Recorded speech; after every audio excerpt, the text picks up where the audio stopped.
កញ្ចែត្រាក់ទ័របូមខ្លាំងដែកក្រាស់ដែកមមរបស់យើងឥឡូវនេះតឡើងបានមកឈុតទៀតហើយ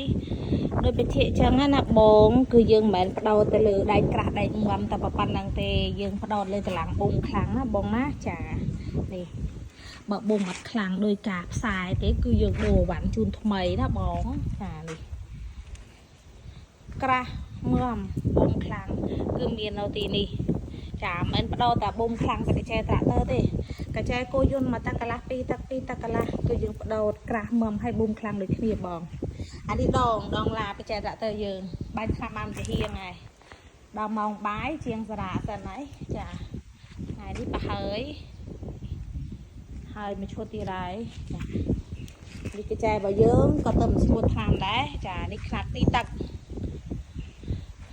និយាយទៅមកកន្លែងនេះផ្ដោតលើគុណភាពបងចាមិនថាតែកញ្ចែមិនថាតែជើងឈុតវលី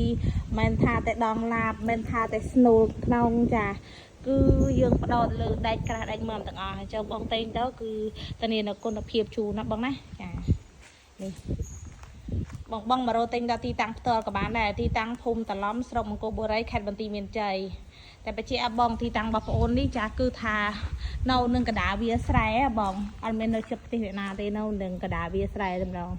ចឹងបងអាចមកទិញដល់ទីតាំងបានឬមួយក៏ទេតាមលេខទូរស័ព្ទមកបងចា014 941 146និងមួយខ្សែទៀតចា09កូដ51 6285លេខមាន2ខ្សែហ្នឹងបងណាចា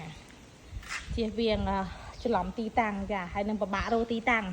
ចឹងបងអេ Telegram មកលេខទាំងពីរមិញក៏បានឆាតចូល page ក៏បានដែរខ្ញុំនឹងដាក់ទីតាំងឲ្យណាចាអរគុណ